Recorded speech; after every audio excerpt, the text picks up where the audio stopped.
Okay तर मतदानाचा अधिकार आपण बजावलेला आहे. तर देशाचे केंद्रीय गृहमंत्री जरी राहिले असला पण रस्त्यातले गल्ली बोळातले प्रश्न सोडवणे नगरसेवक असतात, त्यासाठी मतदान आपण अधिकार बजावला. काय भाव आहेत? लोकशाहीमध्ये हा एक मतदानाचा हक्क प्रत्येकाने बजावला पाहिजे. मग ते खासदारकीचा असो, आमदारकीचा असो किंवा जिल्हा परिषद असो किंवा महानगरपालिकेचा असो. त्यापैकी आज इथं महानगरपालिकेच्या उमेदवारांच्या करता म्हणून आम्ही मतदान केलेलं आहे. त्यांना मी यश चिंतितो. अनेक ठिकाणी तक्रारी येत आहे. सकाळपासून ईव्हीएम बऱ्याच वेळा बंद पडत आहे, काही ठिकाणी बटन दाबली जात नाही, असं पण तक्रार येतात. काय नेमकं? मला आताच आमचे काँग्रेसचे बटन दाबले जात नाहीत असं मला इथल्या कार्यकर्त्यांनी सांगितलं, पण ते आता बरोबर केलेलं आहे असं त्यांचं म्हणणं आहे. दुसरीकडे आणखी काय असेल तक्रार त्या ताबडतोब करेक्ट केलं पाहिजे. प्रभाग 10 मध्ये एक इन्सिडेंट घडला. एका अपक्ष उमेदवाराने खरं तर आरोप केला की मतदान करण्यासाठी जे मतदार आले ते बटन दाबले जात नसताना तिथल्या अधिकाऱ्यांनी स्वतः भाजपचं बटन दाबून दिलं, अशा पद्धतीचे आरोप तिथले उमेदवार करतात. हे प्रकार अशा पद्धतीने तुम्ही कशा पद्धतीने ऍक्शन घेतली पाहिजे, ऍक्शन घेतली पाहिजे त्याच्यावर. एकूण ही सगळी महानगरपालिकेची निवडणूक बघता कशा पद्धतीने निवडणूक आहे? कारण प्रचार असेल, हे सगळं असेल, दबावाचं राजकारण अनेक वेळा झाल्याचा आरोप आहे. इथे मी पहिल्यांदाच असं सोलापूरमध्ये बघितलं की एका ह्या निवडणुकीमध्ये एका कार्यकर्त्याचा खून होतो. इथं हे अतिशय घृणास्पद आहे. लोकशाहीला अतिशय कलंक लावणारी घटना आहे आणि म्हणून लोकशाहीमध्ये अशा प्रकारे होता कामा नये. ही लहान निवडणूक आहे, ही काही मोठी खासदारकीची निवडणूक आहे, आमदारकीची नाही आहे. पण इथं देखील अशा प्रकारे जर होत असेल तर हे घृणास्पद आहे. अनेक उमेदवार जे आहेत विरोधी पक्षातले, त्यांचा आरोप आहे की आम्हाला खूप त्रास दिला जातोय, पोलीस आणि सगळ्यांचा दबाव वापरला जातोय, आमचे कार्यकर्ते नेऊन दिवसभर बसवत आहेत. कुठेतरी हे सगळं दबावाचं राजकारण आहे आणि काय एकंदरीत आपली प्रतिक्रिया आहे त्यावर? दबावाचं थोडस राजकारण आहे असं मी ऐकतोय. तर आता ते सगळी चौकशी केली पाहिजे नंतर.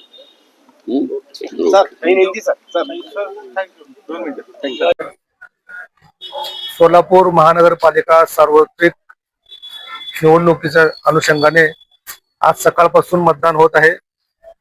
धरमशिरा येथील माझे सहकारी आमचे ज्येष्ठ बंधू राजनभाऊ जाधव, त्याचबरोबर माझे दुसरे सहकारी शांतनू दादा साळुंके यांच्या समेत आमच्या धरमशिरा येथील सर्व आमच्या सहकारी महिला भगिनी यांच्यासोबत आज सकाळी मतदानाचा हक्क बजावला. मतदान लोकशाहीमध्ये मतदान करणं हे अत्यंत पवित्र मानलं जातं आणि हा उत्सव मतदान करण्याचा हा जो उत्सव आहे तो उत्सव प्रत्येकाने साजरा करावा. आपलं पवित्र मतदान करून लोकशाही बळकट करावी. संविधानाने दिलेला आपला जो हक्क आहे तो हक्क प्रत्येकाने बजावला पाहिजे असं मी सर्व सोलापूरकरांना आवाहन करतो. आपल्या या येणाऱ्या निवडणुकीमध्ये आपल्या हक्काचा माणूस निवडून देण्याकरता आपण सर्वांनी प्रयत्न करावे असं मी सर्वांना आवाहन करतो. लोकशाहीमध्ये मतदानाचा काय भाव आहे? आज तब्बल 9 वर्षांनंतर आपण महापालिकेला, सोलापूर महानगरपालिका आणि महाराष्ट्रभर इतर महानगरपालिका आहेत त्यांच्यासाठी आपण मतदान करत आहोत. एक नवीन उमेद, एक नवीन संकल्प, एक नवीन विश्वासाने आज आपण हे आपल्या शहरासाठी, शहराच्या विकासासाठी हे मतदान करत आहोत. आणि मी हीच आशा बाळगते की सर्व नागरिक विचार करून कोणत्याही दबावाखाली न येता जात पात धर्म बाजूला ठेवून फक्त विकास ह्या मुद्द्यावर आणि मागचा इतिहास ह्या मुद्द्यावर मतदान करतील अशी आशा मी बाळगते. सकाळपासून अनेक ठिकाणी ईव्हीएम बंद पडल्याच्या तक्रारी येत आहेत, बटन दाबले जात नाहीत असंही देखील आरोप नाही. 2 दिवसापासूनच नाही, आपण म्हणतो की खरं तर कालची रात ही कत्तलची रात असते, पण सोलापुरात 15 दिवसाआधीपासूनच कत्तल की रात सुरू झाली. हे दुर्दैव आहे आणि भाजप असं वागतंय की जशी काय कधी सत्ता बघितलीच नाहीये. ज्या पद्धतीत मला काल रात्री रिपोर्ट्स आले की आमच्या लोकांवर मारहाण केली जाते, आमच्या लोकांना धमक्या, पोलिसांसमोर धमक्या दिल्या जात आहेत. मला काही लोकांचे फोन आले की पालकमंत्री स्वतः पैसे वाटप करतायत. म्हणजे असं जर होत असेल, ऑफकोर्स ते मला काही फोटो आणि व्हिडिओज अजून प्राप्त झाले नाही, ते होतील, पण अशी वागते की सत्ता त्यांच्यासाठी नवीन आहे असे एकंदरीत दिसून येतं. सत्ता हपापले त्या सत्तेमुळे आणि कोणत्याही पातळीला हे इलेक्शन घेऊन जात आहेत हे खरंच मला देशाचं, महाराष्ट्राचं आणि सोलापूरचं आणि लोकांसाठी मला खूप वाईट वाटतं. मला असं वाटतं आपण सगळे मिळून ही लोकशाहीची लढाई आणि ती व्यवस्थित लढायला पाहिजे. ही ती सुरुवात आहे. आज महानगरपालिका आणि जेव्हा स्थानिक स्वराज्य संस्थेमध्ये जेव्हा क्रांती घडते तेव्हा मला असं वाटतं सत्ताधारींचा जो अहंकार आहे तो उतरतो आणि लोकच ह्यांना जागा दाखवून देऊ शकतात. मला असं वाटतं लोकांनी आता विचार करून मतदान करणं हे महत्वाचं आहे. जो भाजपचा मॅनिफेस्टो आहे तो पूर्ण फेल गेलाय. पाण्याचा विषय, रस्त्याचा विषय, भ्रष्टाचाराचा विषय आहे. कोणत्याही गोष्टीची पूर्तता ते करू शकले नाही आहेत. म्हणून मला खात्री आणि एकंदरीत भाजपच्या विरोधात रोष जो निर्माण झाला, म्हणजे निवडणुकीच्या 3 दिवस आधी तुम्ही उमेदवार पळवता, कुठे हे कधीच आधी झालं नव्हतं. भाजपमधली पण लोक मला असं वाटतं कुठेतरी निराश आहेत की काय चाललंय. कारण का असं नाहीये की ती पहिल्यांदा सत्तेत आहे, त्यांनी सत्ता बघितली, पण नवीन लोक जे आहेत त्यांनी पहिल्यांदा सत्ता बघितल्यासारखं वागतायत आणि कदाचित ते त्यांच्या डोक्यात गेलंय. म्हणून मला असं वाटतं एक संयमी नेतृत्वाची सोलापूरला गरज आहे, जे विकासावर बोलू शकतात, जे विकास एकच मुद्दा आम्ही पुढे घेऊन काँग्रेस आणि महाविकास आघाडी आम्ही लढत आहोत, भाजपच्या विरोधात लढत आहोत. आणि ही खरं तर भाजपच्या नाही पण लोकशाही टिकवण्यासाठी, संविधान टिकवण्यासाठी आणि सोलापूरचा विकास होण्यासाठी ही लढाई आहे आणि त्या लढाईत नक्की आम्हाला आशीर्वाद आणि साथ मिळेल. तुम्ही गंभीर आरोप पालकमंत्र्यांवरती करताय पैसे वाटले म्हणून. काल अमोल शिंदेनी भाजप आमदार देवेंद्र कोटेंवर आरोप केले होते की त्यांनी देखील पैसे वाटले. मला लोकांचे खूप प्रचंड प्रमाणात फोन आले की असं होताना दिसतंय. म्हणजे काही ठळक वॉर्डात जिथे आमचे ठळक जुने नगरसेवक उभे आहेत तर ते खोटं नाही सांगत. आणि सगळेच काल त्या ठिकाणी मी सीपीना पण अनेकदा त्या ठिकाणी आव्हान केलं की तुम्ही अनबायसली तुम्ही सगळीकडे बंदोबस्त लावा. सेटलमेंट सारखं सेन्सिटिव्ह ठिकाण आहे तिथे आमच्या लोकांवर मारहाण केली आली. डायरेक्ट आमच्या युथ काँग्रेसच्या अध्यक्षाला धमकी देण्यात आली की मी तुला खलास करीन भाजपच्या लोकांकडून.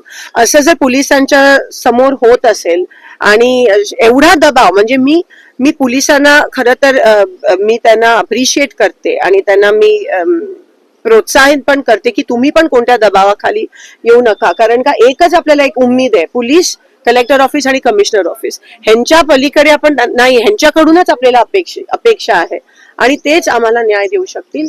आज पूर्ण दिवस त्यांनी नीट सगळीकडे टाईट बंदोबस्त करून हे इलेक्शन आतमध्ये पण आपल्याला दिसतंय, पोलिंग बूथ मध्ये पण दबावाचे वेगवेगळे तंत्र चाललेत, अटेन्शन डायव्हर्ट होण्याचे वेगवेगळे. आज तुमच्यावर पण त्या ठिकाणी आरोप करण्यात आला आणि बरं झालं तुम्ही त्या ठिकाणी त्यांना सांगितलं.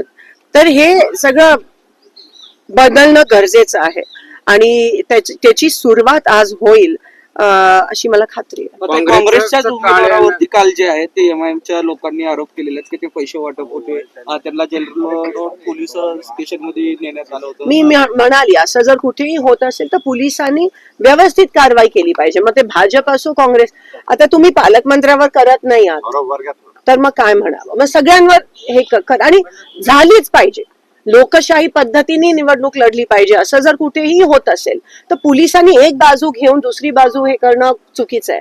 सगळ्यांची बाजू सारखी आणि असं जर कोण करत असेल तर नक्की त्यांच्यावर कारवाई झाली पाहिजे, त्यांच्यावर FIR झाला पाहिजे. निवडणूक आयोगाने त्याची दखल घेऊन योग्य तो निर्णय घ्यायला पाहिजे. निकालाचा दिवस आहे, काय निकाल असणार आहे? मी सांगितलं मला उमेद आहे आणि मी आशा बाळगते की विकासाच्या बाजूने हा निकाल येईल. नागपूरमध्ये कुठेतरी काँग्रेसचं कार्यालय जाण्याचा प्रकार मला आता तुमच्याकडूनच कळतंय. नाही, ठिकठिकाणी असं काही मशीन्स बंद पडल्यात, जिकडे हाताचं चिन्ह आहे ते बटन चालत नाहीये. उगाच आतमध्ये येऊन बीजेपीचे लोक आमच्या लोकांना दमदाटी करतायत. काँग्रेसचं ऑफिस जाऊन हे जेवढं करतील तेवढं आमच्यासाठी बरं आहे. तर पालकमंत्री जे आहे रात्री 10 नंतर जे आहे आचारसंहिता असताना देखील चहाच्या टपरी बरोबर दिसतानाचे फोटो सोशल मीडियावर व्हायरल झालेले, त्याच्यावर काय सांगाल? हे तुम्ही मला आता तुमच्याकडून कळतंय. मला आता कोणीतरी विचारलं की काय ही न्यूज माझ्याकडे रोज येतेच आहे, काल काय झालं आणि ते काय करतायत. आणि हे जसं मी म्हणाली हे सगळं त्यांच्यासाठी नवीन आहे, त्यांनी कधी बघितली नाहीये, ते त्यांच्या डोक्यात गेलं आणि त्याचा गैरवापर ते खूप मोठ्या प्रमाणात आपल्याला मिसयूज खूप मोठ्या प्रमाणात होताना दिसतोय. खास करून सोलापूर नवीन आहे सत्ता त्यांच्यासाठी आणि सत्तेचा अहंकार त्यांच्या डोक्यात चढलाय. त्याचा गैरवापर हे लोकांवर दबाव आणण्यासाठी साम दाम दंड याचा उपयोग करत आहेत पण लोकांना कळून चुकलंय. पोलीस प्रशासनाचा दुरुपयोग केला जातो काय? 100% पोलीस प्रशासन असेल, तुमचे निवडणूक आयोग असेल, सगळ्याचा दुरुपयोग ह्या ठिकाणी होत असताना आपल्याला दिसून आहे. आणि म्हणून मी अधिकाऱ्यांना विनंती करते हात जोडून, अभ्यास करून IAS असतील, IPS असतील, खूप कष्ट करून संविधानाची शपथ घेऊन तुम्ही इथपर्यंत आलात. तुमच्याकडेच आम्हाला आता बघणं आशेचं किरण दिसतं. कृपया तुम्ही या देशाच्या जनतेला हिंमत द्या. सोलापूर महानगरपालिका सार्वत्रिक निवडणूक 2025-26 आज मतदानाचा दिवस आहे. आज आम्ही मतदान करून आलोय, आपणही मतदान करावं अशी अगोदर सर्वांना विनंती करतोय. लोकशाहीचा चौथा स्तंभ बळकट करण्यासाठी संविधानाने जे अधिकार दिलेत त्या अधिकाराने सर्वांनीच मतदान करावं. आज आम्ही आता धरमशिलाईनमधून जवळजवळ सकाळी 7ला आम्ही आमच्या पूर्ण धरमशिलाईनमध्ये संतोष पवार, शंतनू साळुंके आणि अनेक मान्यवर सर्वजण आम्ही मतदान करावं. आम्ही मतदान केलं, आपणही मतदान करावं. लोकशाही उत्सवात आम्ही सगळेजण सहभागी झालो एकत्रित. मोठ्या संख्येनं आमच्या भागातील नागरिकांना आम्ही उत्सव साजरा करा लोकशाहीचा हे समजावून सांगत आहोत. सगळ्यांनी आपल्या मतदानाचा अधिकार बजवावा व लोकशाही बळकट करावी हे सर्व शहरवासियांना